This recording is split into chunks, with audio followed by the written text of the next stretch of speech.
So hello, in today's video I thought we'd do a very quick little project to make a spring Easter gift bag with a little drawstring. So let's get into it.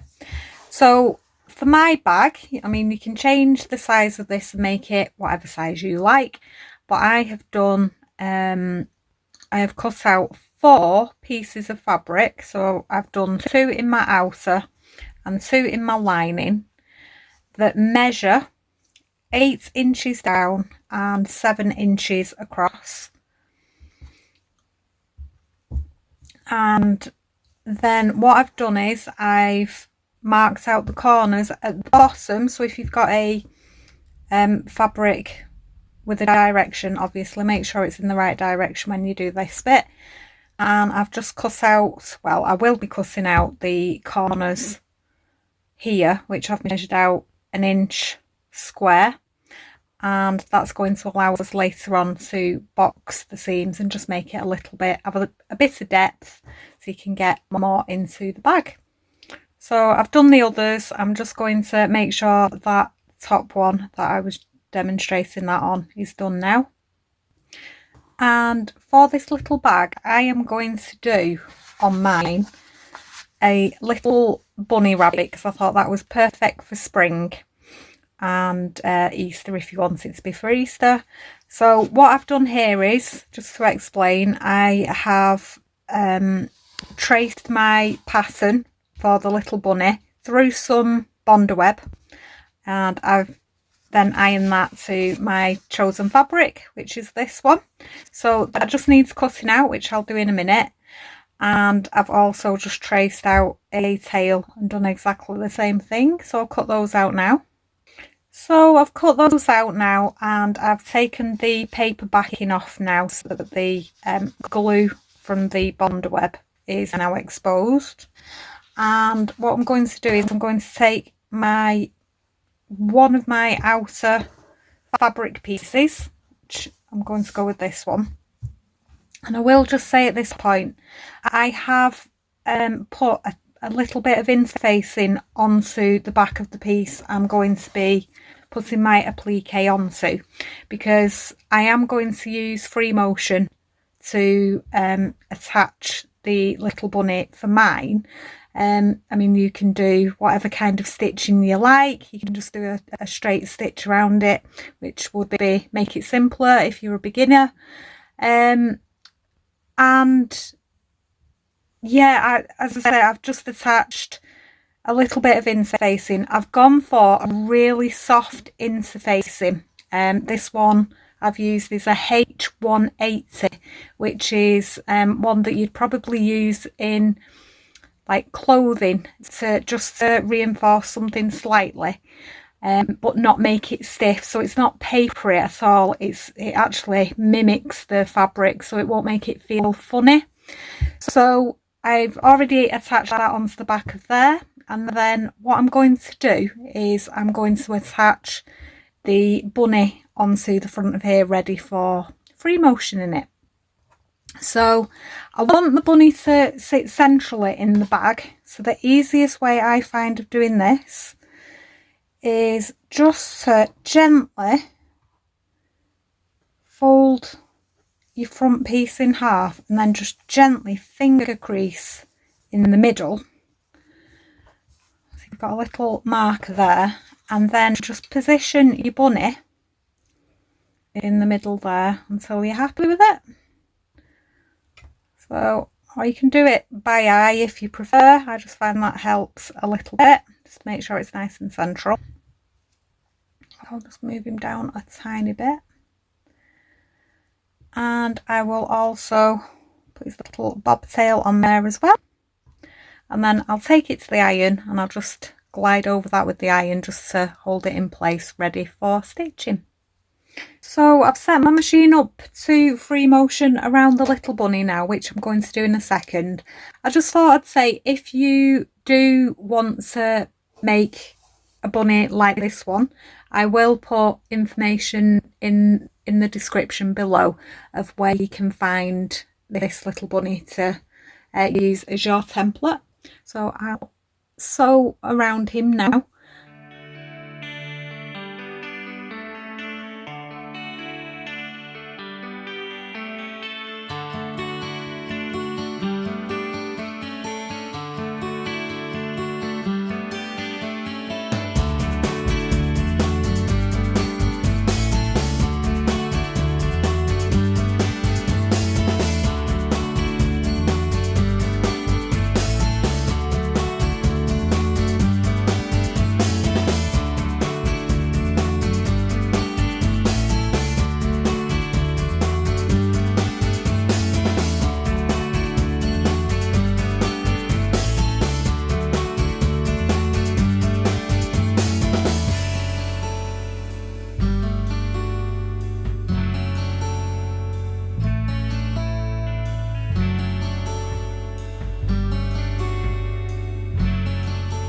So I've now done the free motion embroidery onto the little bunny there, and the next thing we need to do is attach the channels onto the top here. So for this I've gone with a fabric that complements the other colours, and I've cut this one for this size of bag is 7 inches across, and I've done it 1.5 inches wide. And then all I've done is I've already pressed this with the iron, is I've folded it once 1/4 of an inch and then folded it over again, which is roughly another 1/4 of an inch, like that on each side.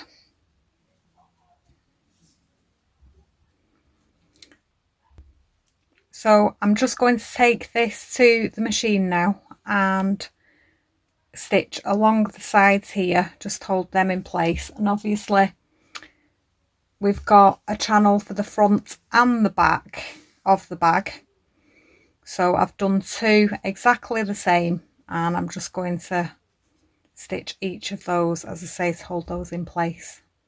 So I've come over to the machine, with it only being very narrow, I have moved my needle to the right a little bit so that it does catch it. So if you have that function on your machine, that might be useful.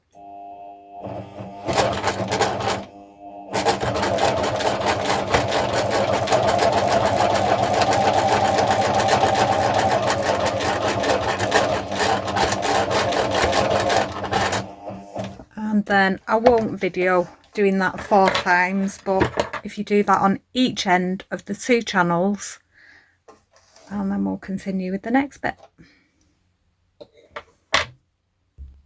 So once you've done all 4 of those, you're then going to put the channel in place, basically. So again, we want this to be central in the middle of the front of the bag and the back of the bag. So you're doing this for both the front and the back.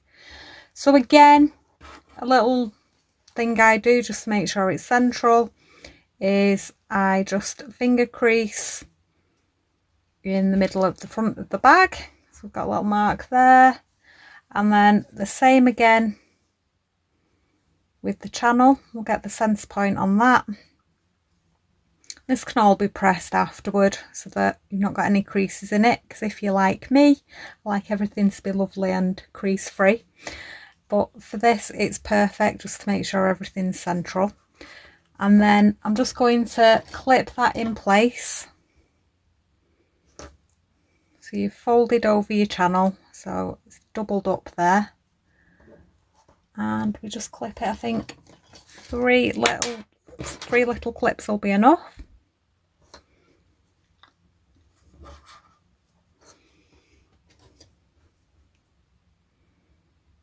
And then we'll just sew along the top edge with maybe 1/4 of an inch, because it's only a small bag, 1/4 of an inch, and secure that in place. So I'll do that for the front and the back.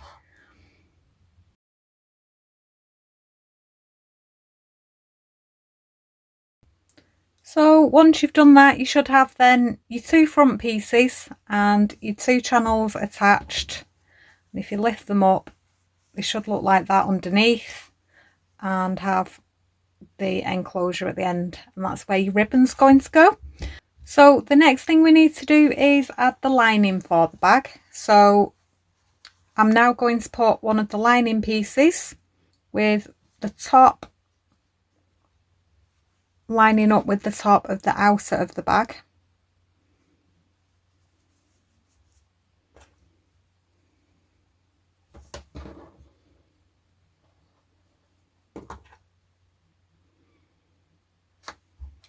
Okay, do that for both pieces. And then we're just going to stitch along the top of there now on each of those pieces.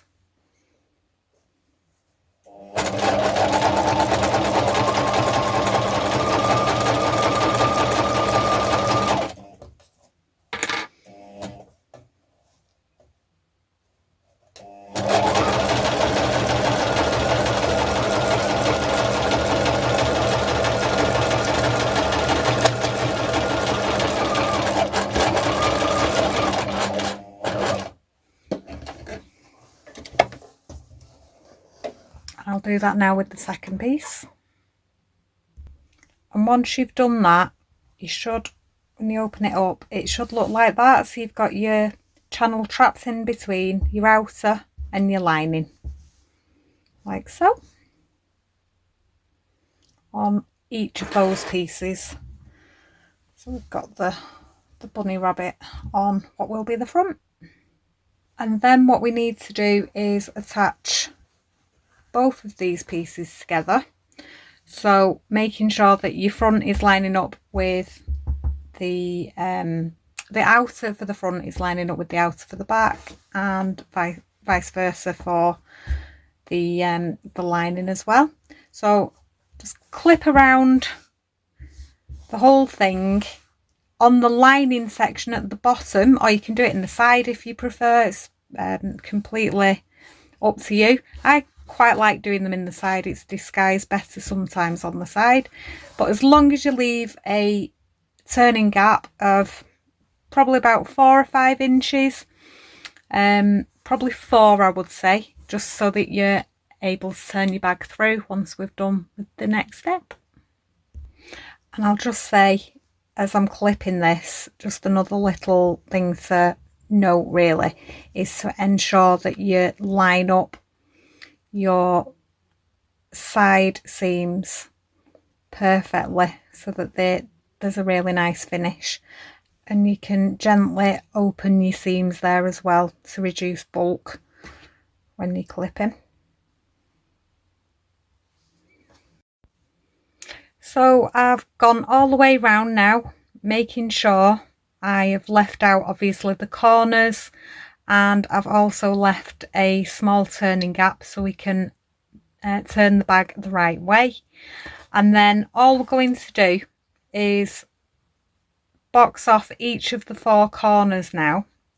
So if you open those up and pinch them together so that the 2 side seams meet, and they meet lovely in the middle, and then if you alternate the seams, that makes it a little less bulky, and clip those together. And then very delicately, it's only tiny this bag, just sew across here as with everywhere else, roughly about 1/4 of an inch, and do that for each of the 4 corners.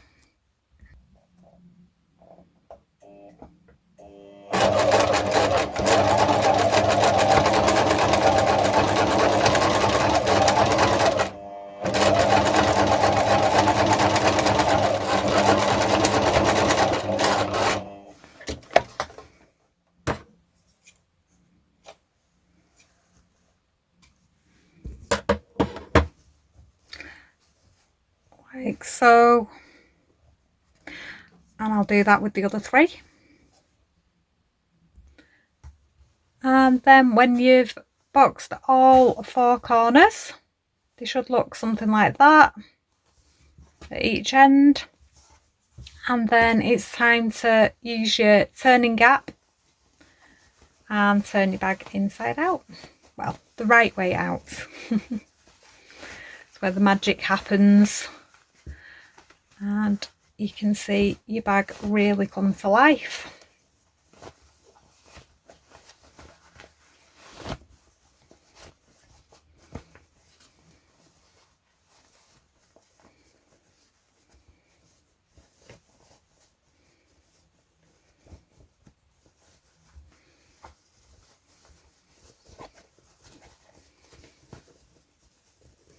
And it's good at that point just to check that you've not missed anything and something's not caught, because it does happen. And the last thing you want is to close up your turning gap and then find that something hasn't caught properly and you've got a hole in the bottom of your bag. It happens to us all at some point. So yeah, that look looks good. So then if you just gently pull, so put your fingers just inside the turning gap and pull, it naturally pulls the fabric together and you can clip it. If you're going to sell them, I personally like to ensure that you can't see any stitching at all. If it's just for yourself and you don't mind a little bit of stitching hid in the bag, that's absolutely fine. And you can just put it under the machine, but I'm going to hand stitch this later. But then once you've done that, once you've hand stitched, which I won't video and make you watch me hand stitch that, you would then push the lining inside the bag so that it looks like that. And then if there's any little threads or anything just poking through, as there is there, tidy it up a little bit. But your bag should now have taken shape. I like to press it at this stage and top stitch around the top of the bag. It just holds the lining in place, so I will do that.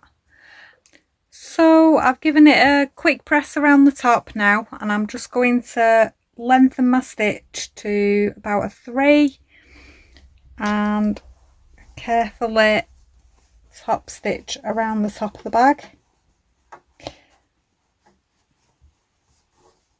I'm just going to do, as I did before, roughly a 1/4 of an inch stitch.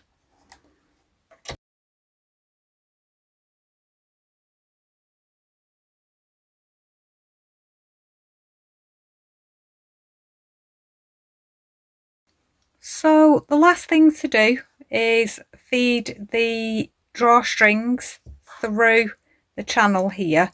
So I've gone with a narrow ribbon, so it's about a 1/4 of an inch, this ribbon. If you're using a thicker ribbon, obviously you can make the channel a little bit deeper to accommodate it, or if you're using cord, that's great, and that should fit through there as well.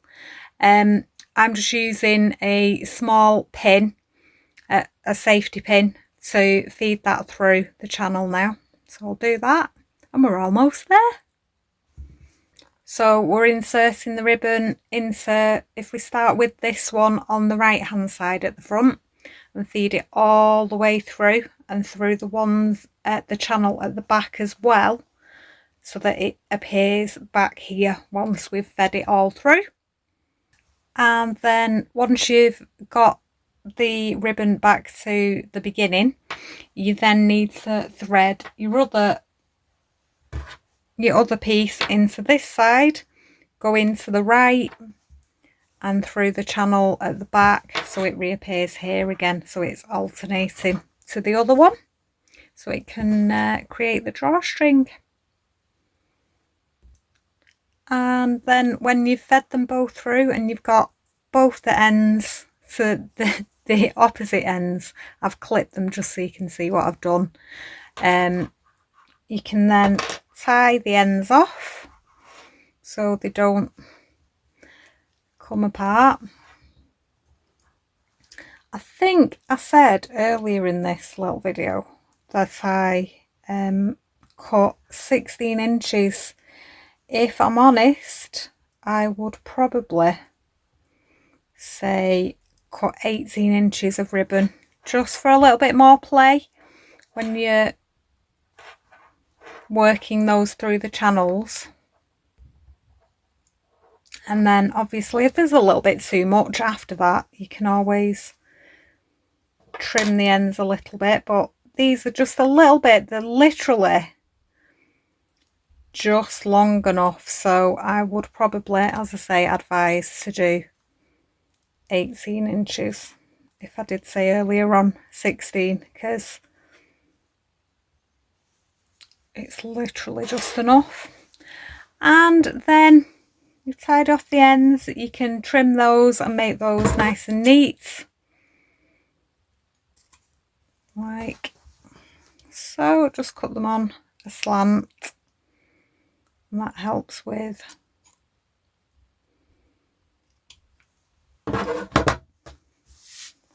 them not fraying.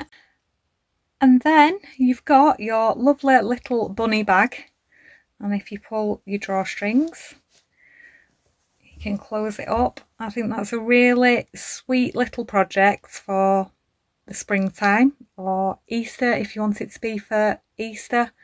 I can think of lots of things you could do with these. You could make them just like this one and add maybe a few little chocolates in there for someone you know, or you could make them larger for a larger gift, or even I was thinking you could make this similar size to this but taller and maybe pop a bottle of sparkly in there for somebody. The possibilities are endless. So I hope you've been inspired by this video. I hope you've enjoyed it. Happy stitching, take care, and I will see you all soon.